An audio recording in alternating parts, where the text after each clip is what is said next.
Hi hello welcome to BRK education. నేను మీ కీర్తి. ఈరోజు మనతో పాటు ఉన్నారు certified career councillor, 6 years experience in career counselling. ఇప్పటి వరకు 1000+ స్టూడెంట్స్ అండ్ ప్రొఫెషనల్స్ కి గైడెన్స్ చేసిన వివి శ్రీనివాస్ గారు మనతో పాటు ఉన్నారు. సార్ని అడిగి మనకున్న డౌట్స్ క్లారిఫై చేసుకుందాం. నమస్కారం సార్.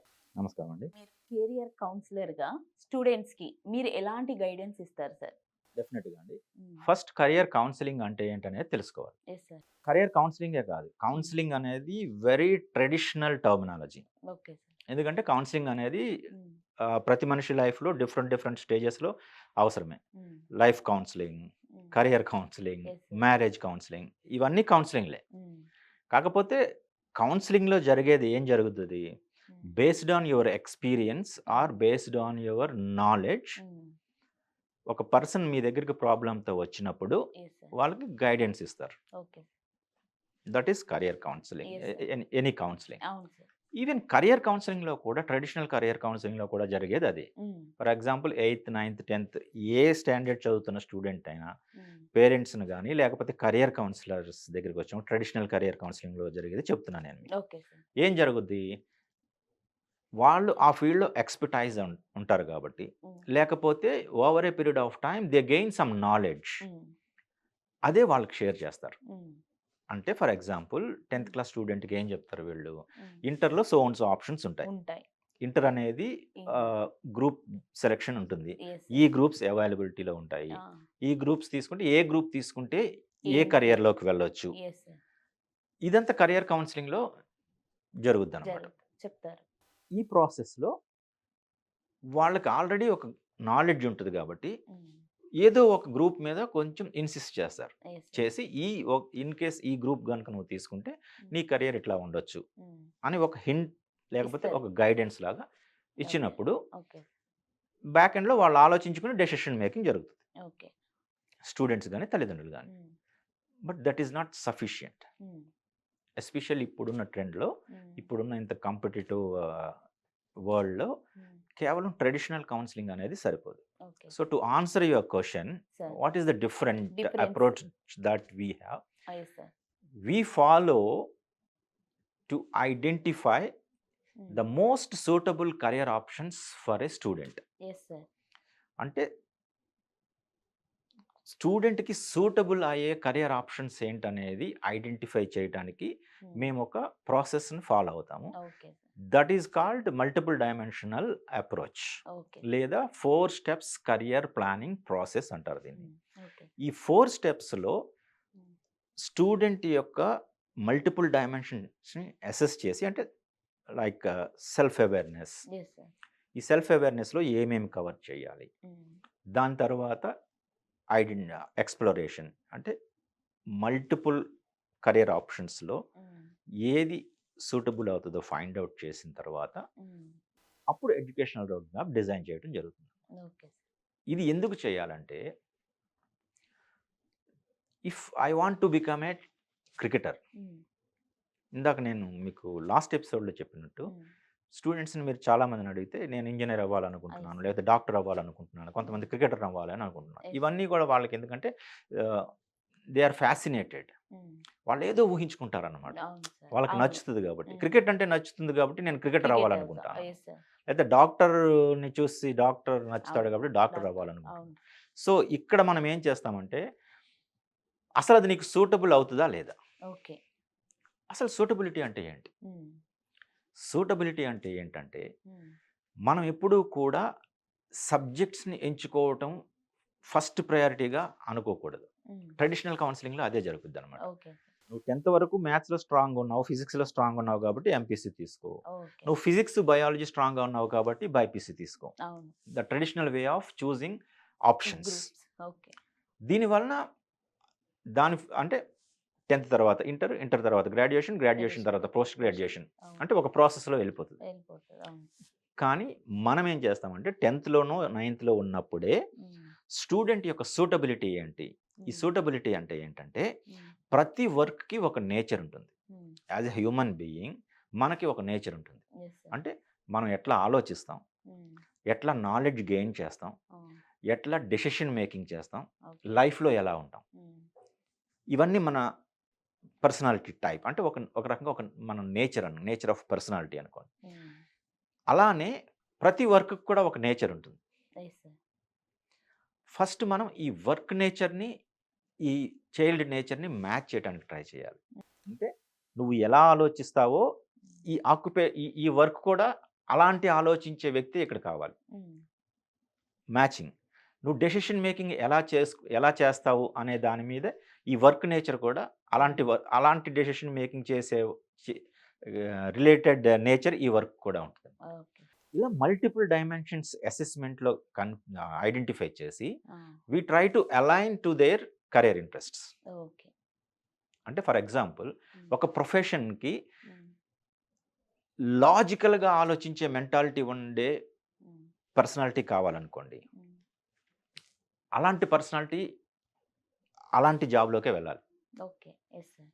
కానీ ఈ వర్క్‌కి లాజికల్‌గా ఆలోచించే కేపబిలిటీస్ లేకపోతే నేచర్ ఉన్నప్పుడు, లాజికల్‌గా కాకుండా ఎమోషనల్‌గా ఆలోచించే పర్సనాలిటీ అనుకోండి. వీడెళ్ళి అక్కడ సస్టైన్ అవ్వగలడా? అవునండి. అవ్వలేడు. కానీ ఎలా తెలుస్తది మీకు? తెలీదు. తెలీదు గదా! దాన్ని ఐడెంటిఫై చేయాలి. ఓకే. ఇలా మల్టిపుల్ డైమెన్షన్స్ ఉంటాయన్నమాట. అంటే personality type, career interests, skills and abilities, the way you learn things, ఇలాంటి మల్టిపుల్ డైమెన్షన్స్ ఉంటాయి. ఈ మల్టిపుల్ డైమెన్షన్స్ అసెస్ చేసిన తర్వాత by using some scientific techniques with AI tools we try to align them. అంటే వాళ్ళ personality type ఏంటి, వాళ్ళ interests ఎలా ఉన్నాయి, వాళ్ళ ప్యాషన్స్ ఏంటి, వీటన్నింటినీ మ్యాచ్ చేసే ఆక్యుపేషన్స్ ఏంటి. You understand? అప్పుడు మ్యాచింగ్ జరిగిందనుకోండి, అలైన్మెంట్ జరిగిందనుకోండి, సక్సెస్ రేట్ అనేది హైలో ఉంటుంది. అది లేనప్పుడు ఏం చేస్తామంటే ఊరికనే ర్యాండమ్‌గా నువ్వు ఎంపీసీ చదువు, బైపీసీ చదువు, లేకపోతే సీఈసీ చదువు అని చెప్తుంటాం. అది ర్యాండమ్ సెలక్షన్. అంటే ర్యాండమ్ సెలక్షన్‌లో సక్సెస్ లేదా అంటే ఉండొచ్చు. ఇప్పుడు ఫర్ ఎగ్జాంపుల్ మెటాఫోరమ్ అనే మెడిసిన్ డయాబెటిక్ క్యూర్ చేస్తుందని మనందరికీ తెలుసు.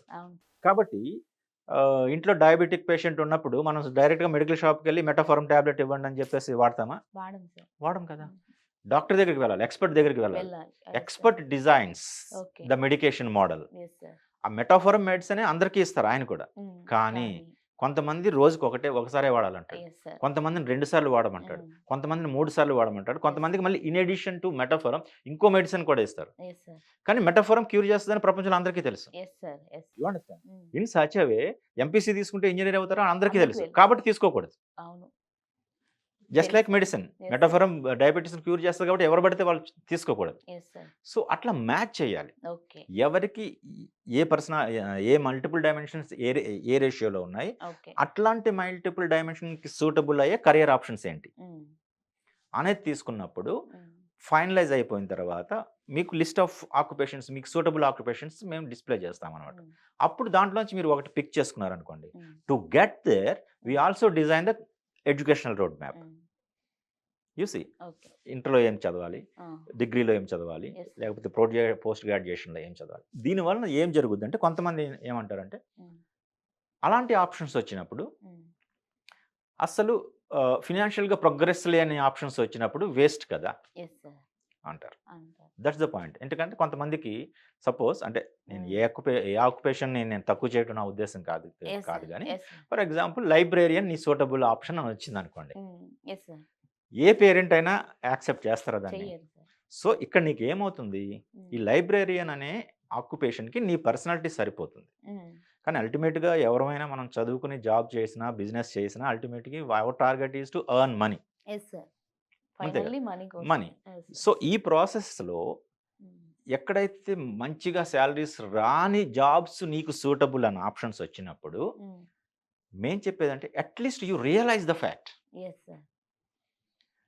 నెలకి 1,00,000, 2,00,000, 3,00,000 సంపాదించగలిగే స్కోప్ ఉన్న జాబ్స్ నువ్వు సూటబుల్ కాదనేది ముందు తెలిసింది కదా! తెలిసినప్పుడు యాక్షన్ ప్లాన్ అనేది డిఫరెంట్‌గా ఉంటుంది.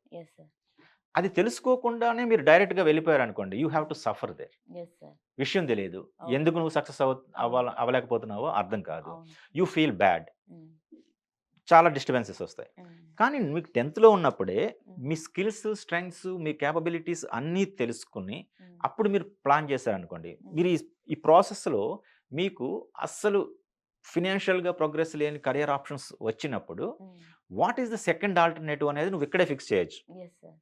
అంటే 11th 12th degree 4 years time waste చేయకుండానే ఎస్ సార్. 10th లోనే నువ్వు ఫిక్స్ చేయొచ్చు. ఓకే. ఎస్, నాకు ఇలాంటి సూటబుల్ కెరియర్ ఆప్షన్స్ వచ్చినాయి. ఓకే. సో ఇవన్నీ నేను ఫినాన్షియల్గా ప్రోగ్రెషన్ లేని కెరియర్ ఆప్షన్స్. అప్పుడు నెక్స్ట్ క్వశ్చన్ మాకు ఏమొస్తుంది తల్లిదండ్రుల నుంచి, ఇట్లాంటి ఈ కెరియర్లోకి వెళ్తే ఫినాన్షియల్ ప్రోగ్రెషన్ ఉండదు కదా sir. Hold, that's where we're here. Okay. Okay sir. నీకు ఈ ఆప్షన్స్ వచ్చినాయి కాబట్టి ఇంకా నీకు వేరే ఆప్షన్ లేదు, నువ్వు వెళ్ళి ఇదే ఇదే చెయ్యి అని డిస్కస్ చేయం, అడ్వైస్ చేయం. Okay. Then we start gap analysis. Okay. ఎందుకు అలాంటి జాబ్స్ ఇతనికి మ్యాచ్ కాలేదు. Okay. So we show them the gap analysis report. See student, నీకు ఇక్కడ గ్యాప్ ఉంది, ఈ గ్యాప్ ఉంది, ఈ గ్యాప్ ఉంది, ఇవన్నీ నువ్వు ఇంప్రూవ్ చేసుకోవాలి. స్కిల్స్ అండ్ ఎబిలిటీస్ అని ఇందాక నేను చెప్పాను చూసారా, ఆ స్కిల్స్ అండ్ ఎబిలిటీస్ కనుక లోగా ఉన్నప్పుడు మంచి ఆప్షన్స్ మనకి రాకపోవచ్చు. అంటే కొన్ని చెడ్డ ఆప్షన్స్ అని కాదు నా ఉద్దేశం. ప్రతి కెరియర్ మంచి కెరియరేనండి, కాకపోతే దాంట్లో నువ్వు ఎంత ఎఫెక్టివ్గా ఎఫర్ట్ పెట్టి ప్రోగ్రెస్ చేస్తున్నావు అనే దాని మీదే నీ సక్సెస్ అనేది ఆధారపడి ఉంటుంది. యూసి అందుకే సపోజ్ బిఏ చదువు నువ్వు అని ఎవరికైనా అడ్వైస్ చేస్తారనుకోండి మీరు, people feel bad, especially society like us. ఏంటి వీడు బిఏ చదవమంటున్నాడు అంటారు, రైట్? ఎందుకంటే బిఏ చదివి అసలు సక్సెస్ కాని వాళ్ళని ఎంతో మందిని మన కళ్ళ ముందు చూస్తూ ఉంటాం. నువ్వు ఏ కోర్స్ చేసావు అనేది ముఖ్యం కాదు, ఆ కోర్స్ ఎక్కడ ఎలాంటి ఇన్స్టిట్యూషన్లో చేసావు అనేదే ముఖ్యం. నువ్వు పోయి ఆ బిఏ జస్ట్ చిన్న చిన్న కాలేజీలో, రోడ్ సైడ్ కాలేజీలో చదివావు అనుకో, మీకు ఫ్యూచర్ ఏముండదు. బట్ అదే బిఏ గనక top institutions like Delhi university, central universities ఇట్లాంటి చోట చదివారు అనుకోండి, మీరు నిర్మలా సీతారామన్ అవుతారు. మీరు ఎంత డిఫరెన్స్ ఉంది. సో అందుకే చెప్తున్నాను, ఏ కెరియర్ ఆప్షను చెడ్డగా ఉండదు. ఆ కెరియర్ ఆప్షన్ ని నువ్వు అచీవ్ అయ్యే ప్రాసెస్లో ఎలాంటి ఇన్స్టిట్యూషన్స్లో నువ్వు చదువుతున్న అనే దాని మీదే మీ సక్సెస్ రేట్ అనేది ఉంటుంది. సో అది తెలుస్తుంది మా దగ్గరికి వస్తే. ఆప్షన్ ఏదొచ్చినప్పటికి కూడా దాన్ని ప్రోగ్రెసివ్గా ఎలా తీసుకువెళ్ళాలి అనేది we do the career gap analysis. ఈ గ్యాప్ అనాలిసిస్లో మీ దగ్గర ఏ స్ట్రెంగ్స్ ఉన్నాయి, ఏ వీక్నెసెస్ ఉన్నాయి, మీరు ఎక్కడ స్ట్రాంగ్గా ఉన్నారు, ఎక్కడ లోగా ఉన్నారు, దానికి యాక్షన్ ప్లాన్. ఇది మీరు 10th లో తెలుసుకుంటే బెటరా, లేకపోతే పోస్ట్ గ్రాడ్యుయేషన్ అయిపోయాక తెలుసుకుంటే బెటరా? 10th లోనే. అంటే మీకు రెగ్యులర్ అకాడమిక్స్తో పాటు ఇవి కూడా బ్యాక్ ఎండ్లో రన్ అవుతూ ఉంటాయి అన్నమాట. ఎందుకు, మీకు ఆల్రెడీ తెలిసిపోయింది, నేను ఇట్లానే ఉంటే నేను సోన్సో జాబ్కే వెళ్ళాలి, ఆ సోన్సో జాబ్కి వెళ్తే కెరియర్ ప్రోగ్రెషన్ ఉండదు. కెరియర్ ప్రోగ్రెషన్ ఉండాలంటే నా గ్యాప్స్ ఏంటి, ఈ గ్యాప్స్ సోన్సో లిస్ట్ ఆఫ్ గ్యాప్స్ నా దగ్గర ఉన్నాయి కాబట్టి డే 1 నుంచి ఐ హ్యావ్ టు ఫోకస్. ఈ ప్రాసెస్లో to connect your earlier question, parenting, parents support is very very important. ఇక్కడ స్టూడెంట్ కంటే పేరెంట్స్ ముందు డిసప్పాయింట్ అయిపోతారు. ఎప్పుడైతే లిస్ట్ ఆఫ్ ఆక్యుపేషన్స్ చూస్తారో అవి ప్రోగ్రెషన్ ఉండే ఆక్యుపేషన్స్ కాదు కాబట్టి దే గెట్ డిమోటివేటెడ్. ఇప్పుడు ఏం చేయాలి, టెన్షన్ అయిపోతారు అనమాట. అయిపోయిన తర్వాత కూడా మళ్ళీ తీసుకెళ్లి వాడిని వాళ్ళు ఏ గ్రూప్లో జాయిన్ చేయాలనుకున్నారో ఆ గ్రూప్లోనే జాయిన్ చేస్తారు. వాడు ఎందుకు పని చేయకుండా పోతాడు. ఎందుకు, వాడికి ఆ పర్టికులర్ కోర్సెస్ చేయడానికి కావాల్సిన స్కిల్స్ అండ్ ఎబిలిటీస్ వాడి దగ్గర ఉండవు. అది తెలుసుకోకుండా తీసుకెళ్లి వాడిని అక్కడ జాయిన్ చేస్తారు. తెలుసుకున్న తర్వాత కూడా వీడికున్న స్కిల్స్ అండ్ ఎబిలిటీస్కి సోన్స్ ఆక్యుపేషన్స్ వస్తున్నాయి. ఈ సోన్స్ ఆక్యుపేషన్స్ పేరెంట్గా నాకు నచ్చలేదు కాబట్టి నాకు నచ్చిన గ్రూప్లోనే జాయిన్ చేయాలనుకున్నాను, జాయిన్ చేయి, నథింగ్ రాంగ్. కానీ ఆ గ్యాప్ అనాలిసిస్ రిపోర్ట్ బేస్ చేసుకుని ప్యారల్గా దాన్ని ఇంప్రూవ్ చేస్తూ పోవాలి తల్లిదండ్రులు. అంటే ఎంత సపోర్ట్ ఉండాలో చూడండి, ఎంత ప్లానింగ్ అవసరమో చూడాలి. ఈ గ్యాప్ అనాలిసిస్, ఈ మల్టిపుల్ డైమెన్షనల్ అసెస్మెంట్ చేసిన తర్వాత that report will become your guide for your entire career journey. మీకు కెరియర్లో మీరు ఎప్పుడు స్టక్ అయినా సరే ఆ రిపోర్ట్ చూసుకుంటే ఎందుకు స్టక్ అయ్యారు అనేది మీకు తెలిసిపోద్ది. అంటే you travel along with your career guide, you see life long. So అంత డిఫరెంట్గా ఉంటుంది అనమాట ట్రెడిషనల్ వే ఆఫ్ కెరియర్ కౌన్సిలింగ్కి ఈ multiple dimensional psychometric assessment career గైడెన్స్కి అంత different. We go by the report or else base. ఆ బేస్ కూడా ర్యాండమ్ కాదు, సైంటిఫిక్ అప్రోచ్ కంప్లీట్లీ. ఇది AI బేస్డ్ టూల్ అనమాట. ద మ్యాచింగ్ అలైన్మెంట్ అనేది వెరీ వెరీ ఇంపార్టెంట్. ఎక్కడైనా సరే ఒక్కొక్కసారి ఒక్కొక్క చోట మీకు కొన్ని స్కూల్స్‌లో కూడా యాప్టిట్యూడ్ టెస్ట్‌లని పెడుతుంటారన్నమాట. ఈ యాప్టిట్యూడ్ టెస్ట్ పెట్టడం వల్ల ఏం తెలుస్తదంటే, కేవలం మీ కేపబిలిటీస్ ఏంటనేది తెలుస్తాయి. ఓకే.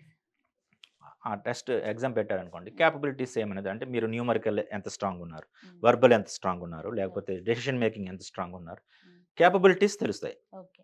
కానీ మనమేం చేస్తామంటే బేస్డ్ ఆన్ దోస్ కేపబిలిటీస్ హ్మ్. ఏ కెరియర్స్ సూట్ అవుతాయి. ఓకే. లింకింగ్, అలైన్‌మెంట్ హ్మ్. జరగడం వలన ఒక క్లారిటీ వస్తది. హ్మ్. ఎప్పుడూ కూడా మీరు ఇంటర్ నుంచి చదివే ఏ కోర్స్ అయినా హ్మ్. రాండమ్‌గా ఉండకూడదు. ఓకే. క్లారిటీతో ఉండాలి. హ్మ్. నేను ఇంటర్‌లో so and so group select చేసుకుంటున్నాను అంటే దాని వెనక సాలిడ్ రీజన్ ఉండాలి. రీజన్ ఉందా? యెస్. You understand? హ్మ్. అంతేకానీ రాండమ్ సెలక్షన్‌తో చేశారనుకోండి, హ్మ్. మీరు కెరియర్ చివరి వరకు కూడా డౌట్‌ఫుల్‌గానే చదువుతూ ఉంటారు. హ్మ్.